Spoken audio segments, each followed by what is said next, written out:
सबसे पहले बात पीएम मोदी के 3 दिन के अमेरिकी दौरे की। इन 3 दिनों में पीएम मोदी कई महत्वपूर्ण कार्यक्रमों में शामिल हुए, कई वैश्विक नेताओं से मुलाकात की, लेकिन सबसे महत्वपूर्ण रही क्वाड मीटिंग और अमेरिकी राष्ट्रपति जो बाइडेन के साथ द्विपक्षीय बातचीत। दोनों नेताओं की मुलाकात में रक्षा और व्यापार से जुड़े कई महत्वपूर्ण समझौते किए गए।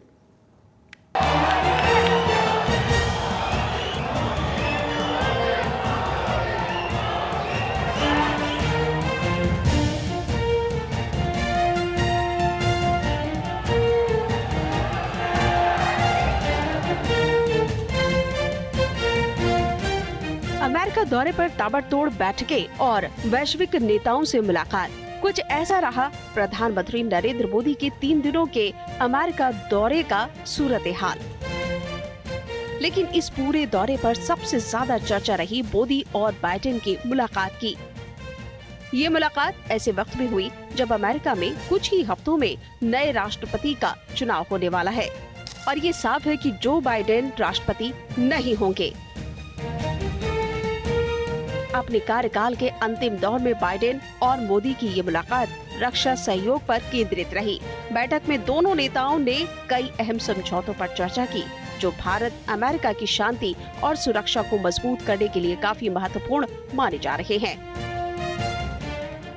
बायलैटरली हमारा अमेरिका के साथ में खास तौर से टेक्नोलॉजी और डिफेंस और सिक्योरिटी के सेक्टर में जो हमारा कोलैबोरेशन है वो बहुत डीपन होता जा रहा है और वो बढ़ता जा रहा है। तो मैं ये समझता हूँ कि ये भी मीटिंग बड़ी इंपॉर्टेंट है, क्योंकि वो लोग भारत की तरफ देख रहे हैं। ज्यादातर कंपनीज अब चीन से थोड़ा सा बचना चाहती हैं, तो बचना चाहने के बाद जाए कहाँ? तो या तो आसियान के कंट्रीज हैं या फिर भारत एक बड़ा एक है।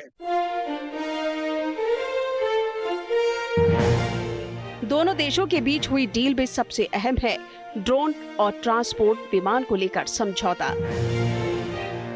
भारत अमेरिका से 31 MQ-9B ड्रोन खरीदने जा रहा है। इन 31 ड्रोन में भारतीय नौसेना को 15 सी गार्डियन ड्रोन, भारतीय वायुसेना और भारतीय सेना को 8 स्काई गार्डियन ड्रोन मिलेंगे। वहीं भारत और अमेरिका के बीच लॉकहीड मार्टिन और टाटा एडवांस्ड सिस्टम लिमिटेड के समझौते पर बातचीत हुई। ये डील C-130J सुपर हरक्यूलिस विमान के लिए हुई है। भारत और अमेरिका के बीच सेमीकंडक्टर के निर्माण को लेकर एक बड़ी डील हुई है। ये प्लांट कोलकाता में लगाया जाएगा। साथ ही साथ साइबर स्पेस डिफेंस कॉर्पोरेशन बढ़ाने पर दोनों नेताओं ने चर्चा की। इसके अलावा 2023 में शुरू की गई India US defence acceleration ecosystem को दोनों नेताओं ने और आगे बढ़ाने का वादा किया है। आज हम फिर से एक बार इस मोड पे आके खड़े हुए हैं, जहां पे दिन ब दिन नई नई टेक्नोलॉजीज आ रही हैं और इन सभी टेक्नोलॉजीज के ड्यूअल यूजेस हैं, इनके मिलिट्री यूजेस भी हैं और बहुत खतरनाक मिलिट्री यूजेस हो सकते हैं। और टेक्नोलॉजी के डिसरप्टिव या डेंजरस यूजेस को कंट्रोल करना और उसको एक कंस्ट्रक्टिव दिशा में ले जाना, यही तात्पर्य था जो प्रधानमंत्री जी की कुछ रेफरेंसेस रही हैं अपनी मीटिंग्स में। 3 दिनों के इस अमेरिका दौरे पर पीएम नरेंद्र मोदी ने न सिर्फ अमेरिका के टॉप टेक कंपनियों के सीईओ के साथ राउंड टेबल बैठक की, बल्कि कई वैश्विक नेताओं से भी मुलाकात की।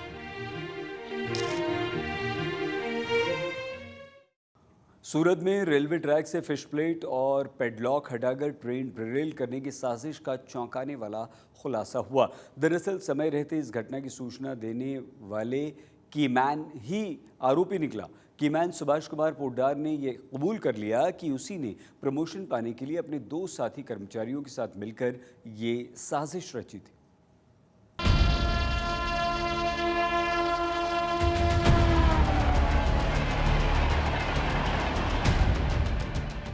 गुजरात में ट्रेन डिरेल की साजिश का खुलासा।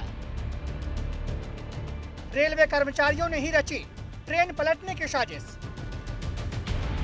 सूरत में पटरी से हटाई फिश प्लेट और पैडलॉक। सूरत में कीम स्टेशन के पास 1.5 किलोमीटर के दायरे में रेलवे ट्रैक से 2 फिश प्लेट और 71 पैडलॉक निकालकर बड़ी साजिश रची गई थी। स्टेशन मास्टर को इसकी सूचना शनिवार सुबह 5 बजे मिली, जिसके बाद हड़कंप मच गया। ट्रैक पर जहां फिश प्लेट और पैडलॉक निकाले गए थे, उसी जगह से करीब 5:30 बजे गरीब रथ ट्रेन को गुजरना था और उसके 15 मिनट बाद सुपरफास्ट अगस्त क्रांति ट्रेन गुजरने वाली थी। सबसे पहले ट्रैक को दुरुस्त किया गया, फिर मामले की जांच शुरू हुई तो चौंकाने वाला खुलासा हुआ। दरअसल ये पूरी साजिश रेलवे ट्रैक पर मेंटेनेंस का काम करने वाले रेलवे कर्मचारी ने अपने 2 साथियों के साथ मिलकर रची थी। पुलिस ने तीनों आरोपियों को गिरफ्तार कर लिया है। सूरत जिला पुलिस ने 3 आरोपियों को गिरफ्तार किया है और इस वक्त आप देख सकते हैं ये 3 आरोपी जो यहाँ पर नजर आ रहे हैं, पुलिस उन पर जिन्होंने गिरफ्तारी की है, इसमें वो शख्स भी शामिल है जिसने सुभाष पोद्दार का, जिसने जो रेलवे कर्मचारी है और उसी जो लाइनमैन का काम करता था, उसी ने ये पूरे षड्यंत्र को अपने 2 साथियों के साथ मिलकर रचा था, जिसमें एक मनीष सूर्यदेव मिस्त्री और शुभम जायसवाल शामिल है। तो 3 आरोपी सुभाष पोद्दार, मनीष सूर्यदेव मिस्त्री, शुभम जायसवाल, इन 3 लोगों की गिरफ्तारी की है। साजिश बड़ी थी, लिहाजा एनआईए की टीम भी इस मामले की जांच में शामिल हुई और कड़ी से कड़ी जोड़ने का काम शुरू हुआ। सूरत दिल्ली रेल रूट काफी व्यस्त रूट है, जहां हर 15 से 20 मिनट में ट्रेनें गुजरती रहती हैं। ऐसे में बहुत कम समय में इतनी फिश प्लेट और पैडलॉक खोलना आसान नहीं था, इसलिए जांच टीम को मेंटेनेंस का काम करने वाले सुभाष पर शक हुआ। ट्रैक पे काम करने वाले 3 लोग जो सुभाष, मनीष और शुभम, इन्होंने सबसे पहले ये वारदात देखी थी। ऐसी इन्फॉर्मेशन मिलने के बाद इनसे घटना से जुड़ी हुई सारी डिटेल्स पुलिस ने कलेक्ट की और जो वीडियो बनाया गया था, जो वीडियो सबको ऊपर रिपोर्टिंग में भी सर्कुलेट हुआ था, वो वीडियो डिलीट होने की बात सुभाष ने कही। स्वाभाविक तौर पर पुलिस ने वो वीडियो रिसाइकल बिन से रिकवर किया और जब उसकी प्रॉपर्टीज में से डेट एंड टाइम का डिटेल्स निकाला तो वो वीडियो 4:57 और 56 सेकंड पे बना हुआ था। पुलिस की पूछताछ के दौरान सुभाष ने कबूल कर लिया कि उसने अपने 2 साथियों के साथ ये साजिश रची थी ताकि बड़ा हादसा रोकने में उसकी सतर्कता के चलते उसे प्रमोशन मिल सके। इसीलिए पैडलॉक खोलने के बाद सबसे पहले कीमैन सुभाष ने ही स्टेशन मास्टर को इसकी जानकारी दी थी। पुलिस ने अच्छे से और इससे पूछपरछ की और मनीष, इनका जो दूसरा साथी है, उनके मोबाइल से भी पुलिस को 3 फोटो रिकवर किए, जिनका टाइमिंग भी सुबह 2:56, 2:57 और 3:14 का होता जा रहा है। तो ये गैप जो है वो काफ़ी बड़ा था। फिर पुलिस ने और गहन पूछताछ करने के बाद ये सुभाष के कहने पर मनीष ने मदद की थी और शुभम जिनके साथ था, इन्होंने अपने रिकॉग्निशन, रिवॉर्ड और प्रसिद्धि मिले सुभाष ने, उसके चलते ये बनाया था। इस घटना के बाद रेलवे ट्रैक पर पेट्रोलिंग बढ़ा दी गई है। इसके साथ ही संदिग्ध जगहों पर 4 से 5 किलोमीटर के दायरे में नाइट विजन सीसीटीवी कैमरे लगाने की कवायद भी शुरू की गई है। पुलिस ने आरोपियों के खिलाफ आईपीसी और रेलवे एक्ट के तहत केस दर्ज कर लिया है, जिसमें आजीवन कारावास और फांसी तक की सजा हो सकती है। सूरत से संजय सिंह राठौड़ के साथ आज तक ब्यूरो। तिरुपति की महाप्रसादम में चर्बी की मिलावट के बाद भक्तों में जबरदस्त नाराजगी है। इस बीच आज तक की टीम ने गुजरात के मंदिरों में मिलने वाले प्रसाद का भी रियलिटी चेक किया। मंदिर के ट्रस्टी पुजारियों से प्रसाद तैयार करने के प्रोसेस के बारे में जानकारी ली, साथ ही श्रद्धालुओं से प्रसाद की गुणवत्ता को लेकर बातचीत की।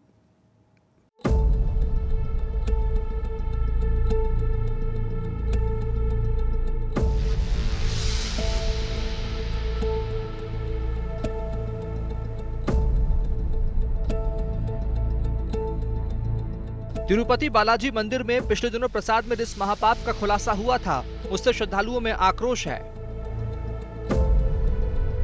मंदिर का शुद्धिकरण हो रहा है, मंदिर में शांति होमम हो रहा है, विद्वान आचार्य मंदिर में मंत्र पाठ कर रहे हैं। कुछ इस तरह से तिरुपति बालाजी की आराधना में अनजाने से हुई अशुद्धि के लिए प्रायश्चित किया जा रहा है। आंध्र प्रदेश के विश्व प्रसिद्ध मंदिर तिरुपति बालाजी मंदिर के लड्डुओं में इस्तेमाल किए जाने वाले घी में मिलावट का खुलासा होने के बाद से हड़कंप मचा हुआ है। इस बीच सवाल ये भी उठने लगे हैं कि क्या देश के दूसरे बड़े मंदिरों में मिलने वाला प्रसाद पूरी तरह शुद्ध है। इसकी पड़ताल करने के लिए आज तक की टीम ने गुजरात के सबसे बड़े यात्रा धाम और 12 ज्योतिर्लिंगों में से एक सोमनाथ महादेव मंदिर में प्रसाद की व्यवस्था का जायजा लिया। यहाँ प्रसाद के रूप में श्रद्धालुओं को चूरमा लड्डू, मोहन थाल, मगस और चिक्की दिए जाते हैं। सोमनाथ मंदिर ट्रस्ट के अध्यक्ष खुद देश के प्रधानमंत्री मोदी हैं। ऐसे में ट्रस्ट की विश्वसनीयता और जिम्मेदारी और बढ़ जाती है। सोमनाथ ट्रस्ट के मैनेजर का दावा है कि प्रसाद ट्रस्ट की निगरानी में तैयार किया जाता है। प्रसाद तैयार करने के लिए इस्तेमाल किए जाने वाला घी कंपनी से डायरेक्ट मंगवाया जाता है। इसके अलावा दावा है कि प्रसाद तैयार होने के बाद पहले लैब में टेस्ट करवाया जाता है, उसके बाद ये प्रसाद श्रद्धालुओं में बांटा जाता है। सोमनाथ में खास करके सोमनाथ मंदिर में जो प्रसादी का काउंटर है वहाँ मगस लड्डू, मोहन थाल और चूरमा लड्डू का प्रसाद मिलता है, जो सोमनाथ ट्रस्ट के किचन में ही बनाया तैयार किया जाता है। खास करके ये प्रसाद तैयार करने के लिए शुद्ध घी जो है वो अमूल से डायरेक्ट कंपनी से मंगवाया जाता है, और जो भी रॉ मटेरियल है प्रसाद तैयार करने के लिए वो A1 ग्रेड का यूज़ किया जाता है। खास करके जो उसका किचन है उसमें भी जो लोग काम कर रहे हैं उसका वो भी शुद्ध वस्त्र पहन के, मास्क, ग्लोव्स और कैप पहन के प्रसाद बनाते हैं। सोमनाथ मंदिर में आने वाले श्रद्धालु भी प्रसाद की गुणवत्ता को लेकर पूरी तरह संतुष्ट हैं। अभी हमने इधर सोमनाथ मंदिर का प्रसाद खाया, तो अब इतने साल से हम हर जगह पे प्रसाद खाते हैं, तो वैसा तो कुछ लगता नहीं। यहाँ मगज लाडू और ये एक चूरमा लाडू है। अभी हमने एक वो मगज के लड्डू लिए हैं, एक मोहन थाल प्रसाद थी और एक चूरमा लड्डू लिए। हमने टेस्ट किए थे, हमको तो अच्छे ही लगे थे। सोमनाथ मंदिर के बाद आज तक की टीम गुजरात की यात्रा धाम द्वारका मंदिर पहुंची। यहाँ मंदिर के पुजारी ने प्रसाद बनाने से लेकर भक्तों को बांटने तक का पूरा प्रोसेस बताया। वहीं यहाँ आने वाले श्रद्धालु भी मंदिर से मिलने वाले प्रसाद को लेकर संतुष्ट नजर आए। भोग भंडार केंद्र में हम 36 परिवार है जो ठाकुर जी की सेवा पूजा करते हैं। जिन परिवार की सेवा की टन होता है वो उनके परिवार के लोग ठाकुर जी के भोग भंडार केंद्र में ये सारे सामग्री सिद्ध करते हैं। ये सामग्री सिद्ध हो जाने के बाद प्रभु को भोग अर्पण होता है और इनका भोग अर्पण किया हुआ प्रसाद भक्तों को दिया जाता है। मिलावट हो रही है वो सही नहीं है, लेकिन अगर अभी हम सोमनाथ से दर्शन करके आ रहे हैं और ये लिए हैं, वहाँ मिलावट नहीं है तो अच्छी बात है, और जो मिलावट हो रही है उसको रोकना चाहिए। आज हम द्वारिकाधीश आए हैं, जो अंदर से हमने ट्रस्ट जो प्रसाद लिया है वो बहुत अच्छा प्रसाद है, और ऐसा प्रसाद हमेशा होना चाहिए हिंदू धर्म के हर मंदिर में। जो वहाँ जो बालाजी में जो करा है उन्होंने अच्छा नहीं करा, और उनको कड़ी से कड़ी सजा देना चाहिए। जिस तरह तिरुपति बालाजी मंदिर के प्रसाद में गड़बड़ी हुई, लड्डू में इस्तेमाल होने वाले घी में फिश ऑयल और चर्बी मिलाने की बात सामने आई है, उससे श्रद्धालु नाराज हैं और दोषियों के खिलाफ सख्त कार्रवाई की मांग कर रहे हैं। हालांकि गुजरात के सोमनाथ और द्वारका मंदिर में मिलने वाले प्रसाद पर किसी को संदेह नहीं है। सोमनाथ से दिलीप मौर्य और द्वारका से रजनीश जोशी के साथ आज तक ब्यूरो। पाटन के बिंदु सरोवर धाम में इन दिनों श्रद्धालु बड़ी संख्या में पहुंच रहे हैं। पितृपक्ष के दिनों में देश के अलग अलग हिस्सों से आने वाले श्रद्धालु अपनी माता पिता के निधन के बाद उनके मोक्ष के लिए यहाँ विशेष कर्मकांड करते हैं। ऐसे में यही एक ऐसी जगह है जहाँ सिर्फ मृत महिलाओं का श्राद्ध किया जाता है। जैसे पितृ श्राद्ध के लिए बिहार का गया प्रसिद्ध है, वैसे ही मातृ श्राद्ध के लिए गुजरात का बिंदु सरोवर प्रसिद्ध है।